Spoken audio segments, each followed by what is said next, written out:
Hello, എല്ലാവർക്കും നമസ്കാരം. London എന്ന ഒരു സ്ഥലം നമ്മൾ കേൾക്കുമ്പോഴേ ആദ്യമേ നമ്മുടെ മനസ്സിൽ വരുന്ന ഒരു പാലമാണിത്.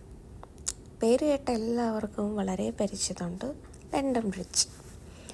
പക്ഷേ ഇത് ശരിക്കും ലണ്ടൻ ബ്രിഡ്ജ് അല്ല, ഇത് ടവർ ബ്രിഡ്ജാണ്. ഇതിൻ്റെ തൊട്ടപ്പുറത്ത് തന്നെ ഉള്ളൊരു സാധാരണ നമുക്ക് കാണുമ്പോൾ പ്രത്യേകിച്ച് പ്രത്യേകതയൊന്നുമില്ല എന്ന് തോന്നുന്ന ഒരു പാലമാണ് ലണ്ടൻ ബ്രിഡ്ജ്. പക്ഷെ ഞാൻ ഉൾപ്പെടെ പലരും ലണ്ടൻ ബ്രിഡ്ജ് എന്ന് തെറ്റിദ്ധരിച്ച് പക്ഷെ നമ്മൾ കാണാൻ ആഗ്രഹിക്കുന്ന ഒരു സ്ഥലമാണിത്, ടവർ ബ്രിഡ്ജ്. ഇതിൻ്റെ പ്രത്യേകത എന്ന് പറഞ്ഞാൽ ഇത് രണ്ടായിട്ടോ ഒരു രണ്ട് നിലയായിട്ടാണ്. താഴെ റോഡ്, മുകളിൽ നമ്മൾ ചെല്ലുമ്പോഴത്തേക്കും ഒരു ഗ്ലാസ് ബ്രിഡ്ജുണ്ട്. മുകളിലോട്ട് നമുക്ക് ടിക്കറ്റ് എടുക്കണം. 11 പൗണ്ടാണ് ടിക്കറ്റിൻ്റെ വില, അതായത് നാട്ടിലത്തെ ഒരു 1100 രൂപ ഒരാൾക്ക്. അങ്ങനെ നമുക്ക് ലിഫ്റ്റിൽ വേണമെങ്കിൽ പോവാം, അല്ലെങ്കിൽ സ്റ്റെയർ കയറി പോവാം. അങ്ങനെ കയറി ചെല്ലുമ്പോഴേ ഉള്ള എൻട്രൻസിൽ തന്നെ അവരൊരു ഡിസ്പ്ലേ വെച്ചിട്ടുണ്ട്, എങ്ങനെയാണ് ലണ്ടൻ, അതായത് ടവർ ബ്രിഡ്ജ് തുറക്കുന്നതെന്നും എത്ര സമയം വേണം തുറക്കാൻ എന്നൊക്കെ. 60 സെക്കൻഡ് കൊണ്ട് ഈ പാലം തുറക്കാൻ പറ്റും. അത് മീൻസ് രണ്ടായിട്ട് ഓപ്പൺ ആവും. അപ്പോൾ ആ സമയത്ത് വലിയ ഷിപ്പിനൊക്കെ പാസ് ചെയ്ത് പോവാം. അത് തിരിച്ച് 5 മിനിറ്റ് കൊണ്ട് പഴയതുപോലെ റോഡാവും. അതിന് വെറും 5 മിനിറ്റേ ഈ ട്രാഫിക് ബ്ലോക്ക് ആവുള്ളൂ എന്നാണ് അവർ പറയുന്നത്. അങ്ങനെ അവർ തുറക്കുന്നതിൻ്റെ ഒരു വിഷ്വൽസ് ഡിസ്പ്ലേയിൽ കാണിക്കുന്നുണ്ട്. ഈ ലണ്ടൻ ബ്രിഡ്ജ് സെൻട്രൽ ലണ്ടനിലാണ്. ഇത് തേംസ് നദീനെ കുറുകെയാണ് ഈ പാലം സ്ഥിതി ചെയ്യുന്നത്. ഇത് 1973 എലിസബത്ത് രാജ്ഞി ഉദ്ഘാടനം ചെയ്ത പാലമാണിത്. ഇത് ആദ്യ കാലങ്ങളിലൊക്കെ, അതായത് 1970 വെള്ളത്തിൽ നിന്ന് ഉൽപ്പാദിപ്പിക്കുന്ന എനർജി കൊണ്ടായിരുന്നു ഈ പാലം വർക്ക് ചെയ്തുകൊണ്ടിരുന്നത്. പിന്നീട് ഇപ്പോൾ അത് ഇലക്ട്രോണിക് പ്ലസ് ഹൈഡ്രോളിക് എനർജി കൊണ്ടാണ് അത് വർക്കാവുന്നത്. ഇത് മുകളിൽ നമ്മൾ കയറി ചെല്ലുമ്പോഴത്തേക്ക് ഒരു പെനി പ്രസ് എന്നും പറഞ്ഞ് ഒരു ചെറിയൊരു സംഭവമുണ്ട്. അതായത് ഇങ്ങനെ തിരിച്ച് വരുമ്പോഴത്തേക്ക് നമുക്കൊരു കോയിൻ പോലത്തെ സാധനം കിട്ടും. ഇത് തിരിയണമെങ്കിൽ നമുക്ക് ഫ്രീ ആയിട്ട് പറ്റില്ല, പൈസ കൊടുക്കണം. 1 പൗണ്ട് 50 പെനി കൊടുക്കണം. അതായത് 150 രൂപ കൊടുത്ത് നമ്മൾ കറക്കി വരുമ്പോഴത്തേക്കും അതിൽ നിന്ന് നമുക്ക് ഇച്ചിരി അധ്വാനമുണ്ട്, ഒരു കോയിൻ പോലത്തെ സാധനം കിട്ടും. അത് നമുക്ക് സൂക്ഷിച്ച് വയ്ക്കാം, നമ്മളവിടെ പോയി എന്നുള്ളതിൻ്റെ ഒരു സിമ്പിളായിട്ട്. ഇവിടെ എനിക്ക് പേഴ്സണലി ഇഷ്ടപ്പെട്ടത്, നമ്മൾ ഈ ടവർ ബ്രിഡ്ജിൽ കൂടി നടക്കുമ്പോൾ അവിടെ ഓരോ സ്റ്റാഫിൻ്റെ പേരെഴുതി വെച്ചിട്ടുണ്ട്.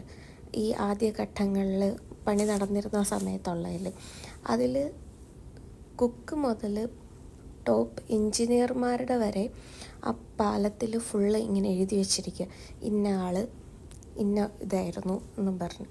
എനിക്ക് വളരെ ഒരു ഇഷ്ടപ്പെട്ട ഒരു സംഭവം. കാരണം സാധാരണ ഇതിലങ്ങനെ കുക്ക് അങ്ങനെയുള്ളവരുടെ ഒന്നും പേരങ്ങനെ ആരും മെൻഷൻ ചെയ്യാറില്ല. പക്ഷേ ഇവർ എല്ലാവരുടെ, അതാണ് ഈ രാജ്യത്തിൽ എനിക്ക് പേഴ്സണലി ഇഷ്ടപ്പെട്ട ഒരു കാര്യം. ക്ലീനിങ് സ്റ്റാഫാണെങ്കിലും ഒരു ഹോസ്പിറ്റലിലെ ഏറ്റവും വലിയ CEO ആണെങ്കിൽ കൂടി അവർ ഒരേ രീതിയിലുള്ള ഒരു ബഹുമാനം കൊടുക്കും. പിന്നെ ഈ പാലത്തിൻ്റെ ഇരുവശങ്ങളിലായിട്ട് ഫുള്ള് അതിനെക്കുറിച്ച് അവർ എക്സ്പ്ലെയിൻ ചെയ്യുക, അത് എത്ര പ്ലാനുകൾ വരച്ചു എന്നുള്ളതൊക്കെ. അവർ പറയുന്നത് ഏകദേശം 50ഓളം പ്ലാന് ഈ ബ്രിഡ്ജിന് വേണ്ടി പലരും പല രാജ്യങ്ങളിൽ നിന്നും വരച്ചു, എന്നിട്ട് ആണ് അതവർ ഫൈനലൈസ് ചെയ്തത്. പിന്നെ അവർ ആ പ്ലാനൊക്കെ ഡിസ്പ്ലേ മാറി കാണിക്കുന്നുണ്ട്. പക്ഷെ അതെല്ലാം കാണിച്ചാൽ ഒരുപാട് സമയമെടുക്കും, അതുകൊണ്ട് ഞാൻ കുറച്ച് കാണിക്കുകയാണ്. പിന്നെ അവരിങ്ങനെ ഓരോ ഡീറ്റെയിലിംഗ് ഒക്കെ കൊടുത്തിട്ടുണ്ട്. അവർ ഈ ടിക്കറ്റിൻ്റെ പൈസ അവർ ചാരിറ്റിക്ക് വേണ്ടിയാണ് ഉപയോഗിക്കുന്നതെന്നും, പിന്നെ സിനിമകളിലും പരസ്യങ്ങളിലും പാട്ടിലുമൊക്കെ ലണ്ടൻ ബ്രിഡ്ജ് കാണിക്കുന്നുണ്ട് എന്നൊക്കെ പറഞ്ഞുള്ള ഡീറ്റെയിലിംഗ് ആണ് അവർ കൊടുത്തിരിക്കുന്നത്. പിന്നെ എഞ്ചിനീയർമാരുടെ ഫോട്ടോസും അങ്ങനെ പണിതവരുടെ എല്ലാവരുടെയും കൂടിയുള്ള ഫോട്ടോസും കാര്യങ്ങളൊക്കെയാണ് സൈഡിലൊക്കെ. നമുക്ക് പിന്നെ സൈഡിൽ നിന്ന് നോക്കിയാൽ ലണ്ടൻ ബ്രിഡ്ജും ശരിക്കുള്ള ലണ്ടൻ ബ്രിഡ്ജും നമുക്ക് അവിടെ നോക്കിയാൽ കാണാൻ പറ്റും. അവിടുത്തെ ഈ ടവർ ബ്രിഡ്ജിൻ്റെ ഏറ്റവും വലിയ അട്രാക്ഷനാണ് ഈ ഗ്ലാസ് ബ്രിഡ്ജ്. ആദ്യമേ എനിക്കും ചെറിയൊരു നടക്കാനൊക്കെ ഒരു പേടി തോന്നിയിരുന്നു. പിന്നെ ഒരു ധൈര്യത്തിനങ്ങ് നടന്നു. ഈ ഗ്ലാസ് ബ്രിഡ്ജിൽ കൂടി നടക്കുമ്പോൾ നമുക്ക് ബസ്സും കാര്യങ്ങളൊക്കെ പോകുന്ന കാണാം. ലണ്ടനിൽ ലണ്ടനിൽ 3 തരം ബസ്സാണ് സാധാരണ ഉള്ളത്. സാധാരണ നമ്മുടെ നാട്ടിലുള്ള പോലത്തെ ബസ്, പിന്നെ 2 നിലയുള്ളത്, പിന്നെ 2 നില തന്നെ റൂഫ് ഓപ്പൺ ആയിട്ടുള്ളത്.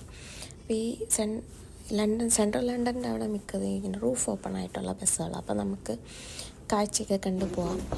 അതേപോലെ ഈ ഗ്ലാസ് ബ്രിഡ്ജിൻ്റെ അവിടെ നിന്നാൽ നമുക്ക് ടവർ ബ്രിഡ്ജ് തുറക്കുന്നത് അടക്കുന്നതൊക്കെ കാണാൻ പറ്റും. അതുപോലെ നമ്മൾ ഈ പാലത്തിൽ കൂടി നടന്ന് അപ്പുറത്തെ സൈഡിൽ എത്തുമ്പോഴത്തേക്ക് അവിടെ ഒരു സ്റ്റാഫുണ്ട്. ആ സ്റ്റാഫ് നമുക്കൊരു സ്റ്റിക്കർ പോലത്തെ ഒരു ഇത് തരും, UD-DICT എന്നൊക്കെ പറഞ്ഞു. പിന്നെ അവർ എല്ലാ കാര്യങ്ങളും ഈ കാണുന്ന എല്ലാവരും എക്സ്പ്ലെയിൻ ചെയ്യുന്നതാണ്. ഓരോ ഇതും ഈ ടവർ ബ്രിഡ്ജ് എന്ന് പറയുന്നത് ഒരു നാഷണൽ എഫേർട്ടായിരുന്നു. ലണ്ടൻ്റെ മാത്രമല്ല, യുണൈറ്റഡ് കിങ്ഡത്തിൻ്റെ തന്നെ ഒരു എഫേർട്ടായിരുന്നു എന്നൊക്കെ പറഞ്ഞാൽ എക്സ്പ്ലെയിൻ ചെയ്യാം.